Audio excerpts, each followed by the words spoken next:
అత్యాస mutton seller. ఒక ఊర్లో మస్తాన్ అనే మటన్ వ్యాపారి ఉండేవాడు. చాలా ఏళ్లుగా అతను మటన్ వ్యాపారం చేస్తూ ఉన్నాడు. అతనికి ఆశ ఎక్కువ. చనిపోయిన గొర్రెల్ని మేకల్ని తక్కువకి తీసుకొచ్చి ఇప్పుడే కోసాము ఫ్రెష్ అని చెప్పి జనాలకి అమ్మేవాడు. అయితే అతని షాప్కి చాలా తక్కువ మంది కస్టమర్లు వచ్చేవారు.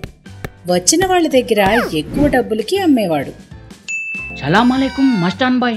वालेकुम सलाम। कैसे हो भाई? अरे मैं जबरदस्त हूँ, आप कैसे हैं? एक नंबर हूँ। बोलो ఎన్ని కిలోల మటన్ కావాలి? ఒక్క కిలో ఇయ్యి. ఒక్క కిలో సరే అని మటన్ కొడుతూ ఉన్నాడు. అవును, ఇంతకు కిలోకు ఎంత? 500 రూపాయలు గంతే. అరే రేట్లు మస్తు పెరిగినాయన్న. మస్తాన్ మటన్ కొట్టి ఇచ్చాడు. అది తీసుకుని కస్టమర్ వెళ్ళిపోయాడు. సాయంత్రం వరకు చూసినా ఒక్కడు కూడా రాలేదు. రోజుకి ఒక్కళ్ళిద్దరు చూడే కష్టం అవుతుంది. గిట్లా అయితే బిజినెస్ మూసుకోవాల్సిందే. ఇంకేదన్నా ఆలోచన చెయ్యాలి, పెద్ద మొత్తంలా సంపాదించాలి. అతని వాట్సాప్కి ఏదో మెసేజ్ వచ్చింది. ఓపెన్ చేసి చూశాడు. అది ఒక ఫార్వర్డ్ మెసేజ్.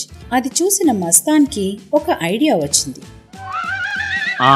ఐడియా, చికెన్ తింటే వైరస్ వస్తుందని ఒక ఫేక్ మెసేజ్ టైప్ చేసి ఫార్వర్డ్ చేస్తా. అప్పుడు చికెన్ కి గిరాకీ తగ్గి గిరాకీ అంతా మటన్ కే ఉంటది. అప్పుడు నా మటన్ రేట్ కూడా పెంచుకోవచ్చు. వాట్సాప్ లో ఒక మెసేజ్ టైప్ చేసి తన ఫ్రెండ్స్ అందరికీ ఫార్వర్డ్ చేశాడు.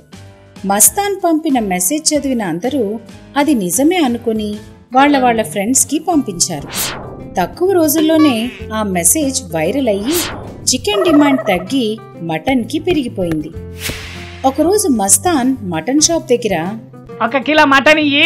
800 రూపాయలు. ఏంది 800? మటన్ రేట్ చెప్తానవా బంగారం రేట్ చెప్తానవా అన్న? మటన్ రేటే చెప్తున్నా. కావాలనా వద్దా? చాలా ఆర్డర్స్ ఉన్నాయి బై నాకు. ఇయ్యి కావాలి. ఇలా కొద్ది రోజులు గడిచాయి. కానీ అంతటితో మస్తాన్ ఆశ తీరలేదు. ఒకరోజు మస్తాన్ ఈ మటన్ రేట్ అయితే మంచిగానే ఉంది గాని గిరాకీ చాలా మందికి పోతుంది. ఇట్లా కాదు, పూరా సిటీలా నా ఒక్కని షాప్కే గిరాకీ ఉండాలి, ఇంకెవ్వనికి ఉండద్దు. అట్లా కావాలంటే ఏం చెయ్యాలి? ఐడియా. అక్కడి నుంచి ఒక మిమిక్రీ ఆర్టిస్ట్ దగ్గరికి వెళ్ళి కేసీఆర్ వాయిస్ తో మటన్ కూడా ఏడబడతాడా కొనకండి. మొన్న మా ఇంట్లోకి కావాల్సి వస్తే మస్తాన్ షాప్లో తెచ్చిర్రట. మస్తుగా ఉన్నది. ఆయన కానీ తీసుకోండి, అందరు ఏడబడతాడా తీసుకోకుండా అని కేసీఆర్ వాయిస్ తో చెప్పించి యూట్యూబ్లో అప్లోడ్ చేశాడు. ఆ వీడియో చాలా తక్కువ టైంలో వైరల్ అయ్యింది.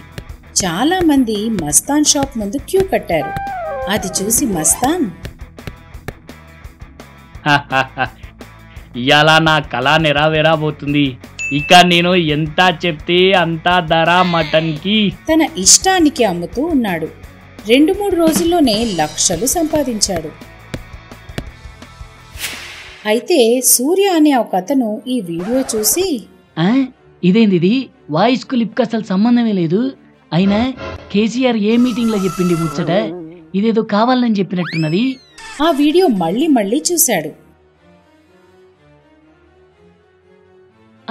దొరికిండు కొడుకు. ఆ వీడియో గురించి పోలీసులకి చెప్పి వాళ్ళని వెంట పెట్టుకుని మస్తాన్ షాప్ దగ్గరికి వచ్చాడు. రండి సార్, ఫ్రెష్ మటన్. ఎన్ని కిలోలు కావాలి? మాకు కావాల్సింది మటన్ కాదురా, నువ్వే కావాలి. నేనెందుకు సార్? మీ ఇంట్లో మేకల్నేమన్నా కొయ్యాలనా? ఇది చూడరా అని వీడియో చూపించాడు. నువ్వు మిమిక్రీ ఆర్టిస్ట్ తో డబ్బింగ్ చెప్పించి జనాలని మోసం చేశావు. నిన్ను అరెస్ట్ చేస్తున్నాం, నీ షాపు క్లోజ్ చేస్తున్నాం. ఆ మాటకి మస్తాన్ షాక్ అయిపోయాడు. నేనే చేయించినా అని మీ కాడ సాక్ష్యం ఉందా? సాక్ష్యం కావాలా? కానిస్టేబుల్, వాణ్ణి పట్టుకురండి. కానిస్టేబుల్ విశాల్ అనే అతన్ని పట్టుకుని వచ్చాడు. అతను చూసి మస్తాన్, నువ్వు వీడితో డబ్బింగ్ చెప్పించి ఆ వీడియో చేయించావని వాడే ఒప్పుకున్నాడు. ఆ వీడియో మీద విశాల్ స్టూడియో అని వాటర్ మార్క్ కూడా ఉంది. ఇంకా ఏమైనా సాక్ష్యం కావాలా? ఇది సరిపోద్దా? చాలు సార్. పోలీసులు అతని చేతికి బేడీలు వేసి పట్టుకెళ్తున్నారు. సార్, నాకొక డౌట్, అనుమానం. నేను ఆ వీడియో చేయించినా అని మీకెట్లా తెలిసింది సార్? ఎవరు చెప్పిండ్రు మీకు? నేనే చెప్పినా. సూర్యాని చూసి మస్తాన్ షాక్ అయిపోయాడు. అరే నువ్వా? నీ అబ్బా, మటన్ ఉద్దెరా ఇయ్యలేదని మొత్తానికి నా షాపే మూయిస్తావారా నువ్వు? మరి లేకుంటే అర్ధ కిలో ఉద్దరీరా, రేపు పొద్దుగాల పైసలు ఇస్తా అంటే పో అన్నావు కదా, ఇప్పుడు నువ్వు జైలుకు. మస్తాన్ సూర్య వైపు కోపంగా చూస్తూ పోలీస్ బండెక్కి వెళ్ళిపోయాడు.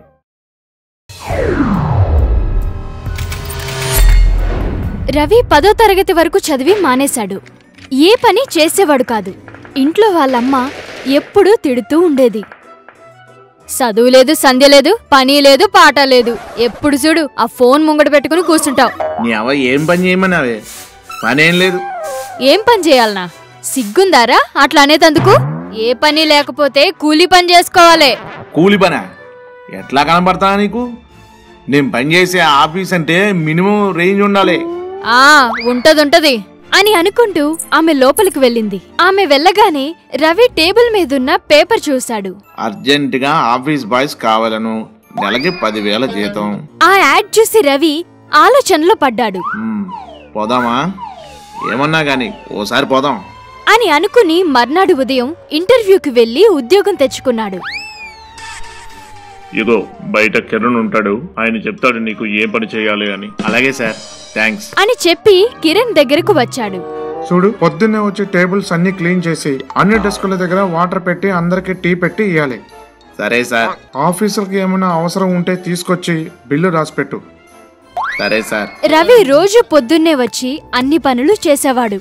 టేబుల్స్ క్లీన్ చేయడం, టీ ఇవ్వడం, వాటర్ అందివ్వడం అన్నీ చేసేవాడు. కొద్ది రోజులు గడిచింది. రవిలో దాగున్న అత్యాసపరుడు బయటకు వచ్చాడు. ఒకరోజు రవి, మన చేతి వాటం చూపించాల్సిన టైం వచ్చింది. ఇంత పెద్ద ఆఫీసులు సీసీటీవీలు కూడా లేవు.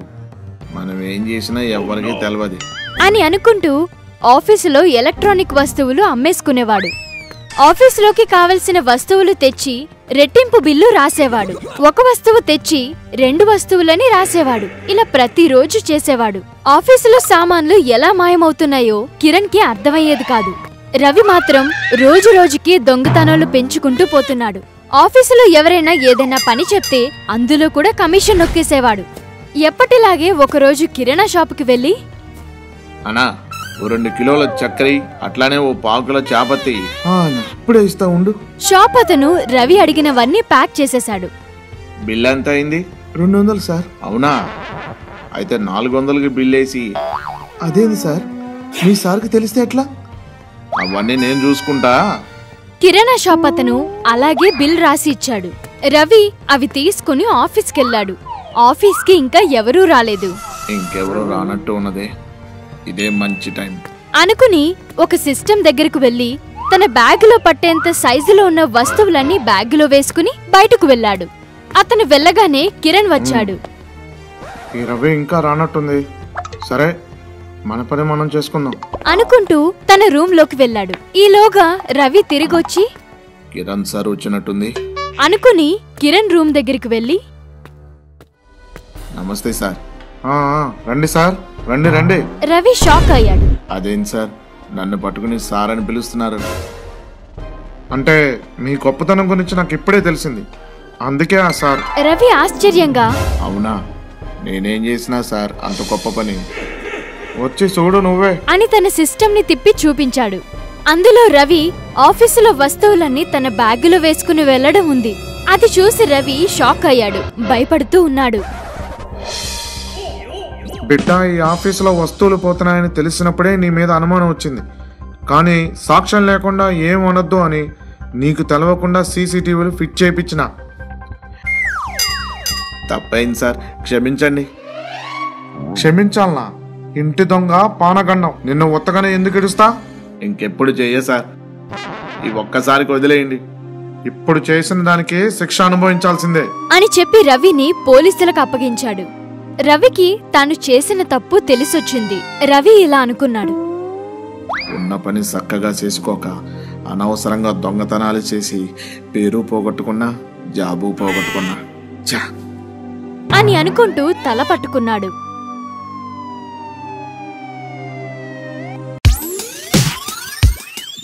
దాదా టీవీ. ఇటువంటి మరికొన్ని అద్భుతమైన కథల కోసం చూస్తూ ఉండండి.